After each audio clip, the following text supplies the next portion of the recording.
NWB New Beginnings podcast with Michelle. Good evening from us here.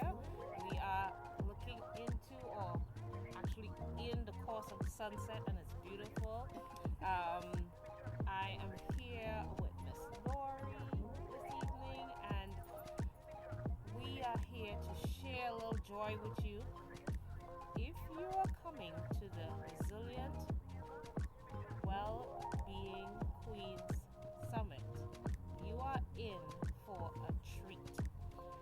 Miss Lori is going to be one of our gift providers. Our summit is hosted on May 18th by moi, but I have some beautiful gift providers with me, and we are all going to share ways in which you can enhance your well-being. One way is through nature, and we are in this lovely scenic area of which it's fitting for what Lori does. For those who came to my event in fall of last year, we were honored to have some of her products shared with us, and her products are that of natural soaps. That's probably one of the things she does, because I know she's very talented. So we wanted to share with you guys a little bit about Lori, who Lori is, what she does, and what to expect at the summit on May 18th at the Resilient Wellbeing Queen Summit. Hi, Lori. Hi, Michelle. Nice to see you. Good. Thank you for having this opportunity to speak with us. I want to know, who is Lori? Who is Lori? It's Ma. It's me. It's me. Uh-huh. Gosh, I don't know. I'm been around here for 66 years on the planet, so I Oh. still don't have a clue as to who I am. 66. You seeing this lady? She said 66. Nowhere look like that. Okay, Let's not right? make it a number. Well, I'm not making it a number, but yes. Tell us, what do you do? Well, I'm sort of retired, but I still do a lot of massage therapy. I see a lot of friends that have been with me for a long time. So I narrowed down my customer or client base, and I just see some ladies for the most part right now. I've aged, and I don't want to work hard like I used to doing a lot of the sports therapy that I used to apply. It's nice to have that knowledge as a background, you know. Gosh, where have I been since then? Well, I know one of the things that we have had the opportunity to experience with you is your natural soaps. So Yes. tell us a little bit about that. Well, excuse me, a lot of people say, what got you into making these soaps? Well, I have my son to blame for that because he is actually a culinary artist. A lot of people don't know that because he's a pretty handy guy to have around, but jack of all trades and all that. Right. But he actually went to culinary arts school, so he has a passion for putting things together from multiple basic ingredients. And one day he said, I'm going to make soap. Okay. I said, that's great. Let me know how that goes. Right. So he made a batch of soap, and I liked his soap. And so I started studying how to make soap. Okay. It was during that time of COVID, actually. We were coming out of that second Everybody's year of COVID. talents kind of come up in that COVID time. It I sure- tell you. Some good came from that Some whole good, era. yes. Yeah, it did.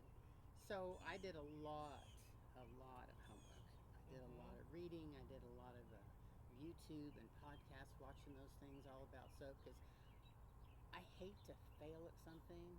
So I studied a lot for months, actually. I studied for months on how to go about making soap.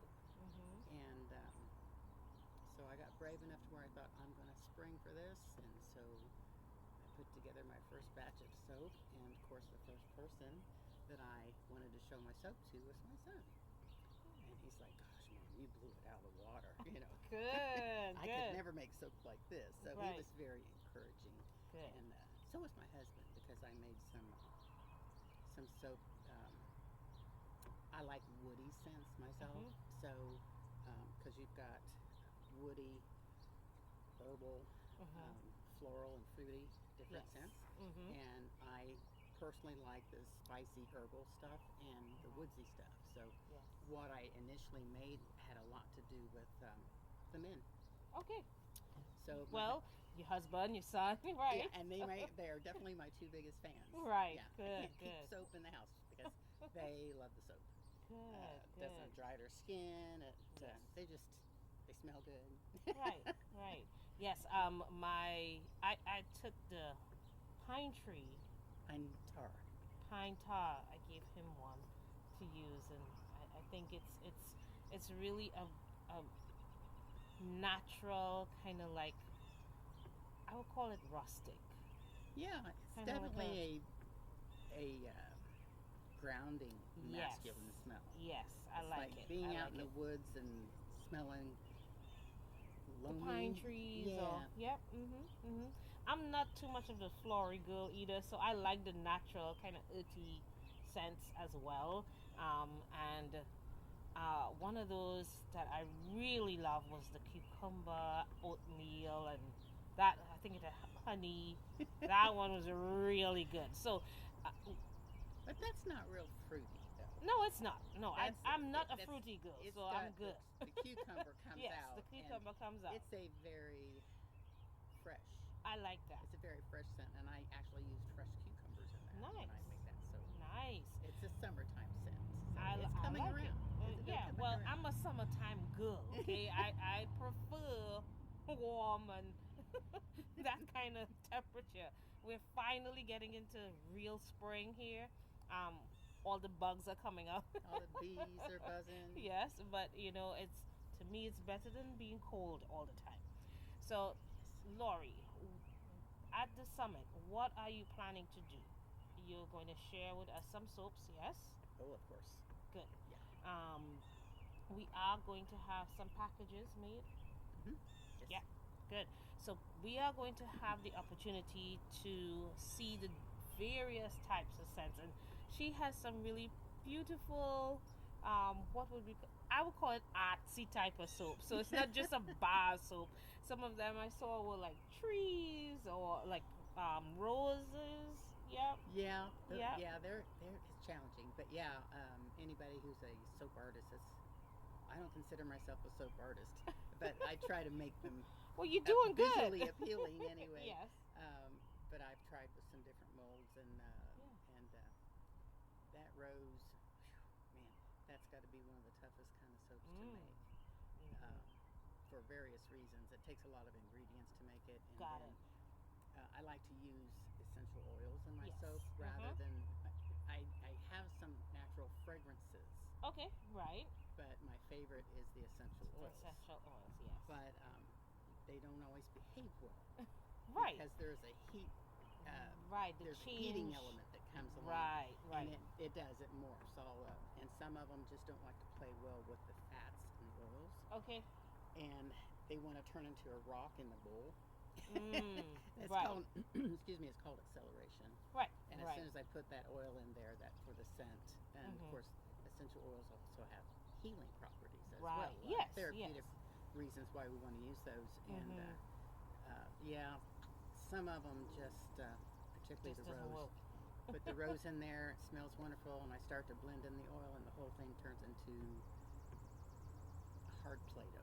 Wow. If you can imagine what Play-Doh Yes, is when yes, where it just clunk, Yeah. and then it won't behave well, it won't pour It into wouldn't the mold. mold. Yeah. Right. Right. So it's a challenge. It's like I have to shut everything down Mm-hmm. and get everything away from me and have everything really focused on Wow. this silly bowl. And I think Hey, listen. Whatever you gotta do to get that perfect mold that you want, in terms of whether it's a rose or a pine tree or whatever you're trying to create.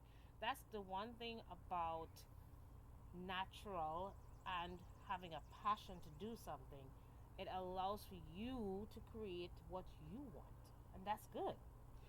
within reason, it's what I want. But Right. cannot stress that the soap is like an entity of its own. It has its own mind. It has its own way of saying, I don't feel like working with you today, so I'm going to do my own thing in spite of you. Right. And I've had some really, really good mistakes. Okay. No, which came out to be something that you actually like, Yes, right? yes. See? So I that's was, good. I worked with this soap batch, and I thought, oh, this is just a disaster. So, Uh-huh. a couple of days later, when I actually take it out of the mold and I'm able to cut it, I'm like, Okay. this turned out awesome. Hey. Thank you. Right. Well, thank you so much because this is what I want to do. I want to make sure that people know what we're getting at the summit, know that, it's real people making these things and it's real people putting their passion and their heart into what they do so that when you come to the summit, we would like for you to get some of these things. Have the opportunity to meet Lori. She would have some cards, or on her soaps itself, you would see the information how to contact her so that you could continue buying from her soaps. All right? You want to share anything else with us? About the soap, Uh-huh. I think people are very surprised when they find out that it's not such a simple process. I really put a lot of effort into finding natural ingredients to put in my soaps. Right. Organic whenever possible. Mhm. Of course, sometimes you can just need an ingredient that you can't find it on the organic list. Right. So I try to get still the best that I can get. Got it. Some of the things I'm really excited to say actually come from some of the clays. They're pharmaceutical, they're cosmetic grade Okay. clays that I use in my soaps, and they come from all over the world. When I started Nice. searching for these things, Yes. I'm like, I can't get that. It has to come from Israel, or it has to come from. I've Okay. got clays from Egypt. And Nice. It's really neat to think that everything goes into this little bar soap. Right. And I just want people to know that they deserve at whatever end of their day or the beginning of their day when they're stepping in for their self-care in the bathroom. Yes. That they can get into the tub or the shower and really, I hope it just brings the people up. Yeah. It's a little spent time on your own. Yeah, Good- and good that time is spent. what self-care is about. That's what well-being is about, because you want to, at the end of the day or the beginning of your day, you want to be assured that, hey, I actually wash my body with something natural that will help me throughout the day because of the different herbs or scents or oils, essential oils that is in there to help you, because most of these particular herbs have properties that are necessary to heal and help you. So, yes, great. Thank you so much for You're sharing with us. And we may share at some point parts of the making process. Maybe. We'll see. But we will share some of the soaps that Lori has, and you will see them on the screen. And just, come out, support the Resilient Wellbeing Queen Summit. It's on May 18th. We have an all-day affair because we have a lot of people that are gift providers providing for you an experience to remember. We would like to see you there from 8:30 a.m. Yes, because we are going to dance our way into the morning and into the day, and we're going to continue on. Check out the different stations, gift providers that we have, and then have lunch all day long. You're gonna eat. Yes, we eat in too. Okay, that's my part of the Sounds summit. like a good time. Yes, Dancing and eating. dancing, eating, and then we even have breath work. So we're going to have a lovely day together, doing things to help us experience positivity